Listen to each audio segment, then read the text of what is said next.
Nonstick છે એમાં ઉપર જે કોટિંગ છે ને, જે નોનસ્ટિક કરવા માટેનું, એ ટેફલોન કોટ છે. એ બ્રેઇનમાં ટ્યુમર કરે છે. સગર્ભા બહેનો એમાં રાંધેલી વસ્તુ ખાય તો એના બાળકને ડેમેજ ગર્ભમાં કરી દે છે. નોનસ્ટિક પેનમાં કાંઈ પણ કર્યું હોય તો એને પોતાને તો નુકસાન થાય ને, પેટમાં બાળકને નુકસાન થાય. એ લોકો પાસે સ્ટડી રિપોર્ટ જ ક્યાં છે અમેરિકાવાળા પાસે? અને વેચનારાને કંઈ આવી વાતું હોય?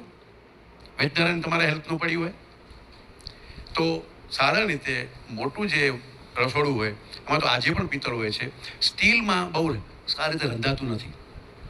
પણ હવે છતાંય જો તમારું કુકિંગ વેસલ્સ 316 ગ્રેડ 60 ગ્રેડને આડે ગાડે હોય તો એમાં વાસણના પ્રોબ્લેમ આવતા નથી.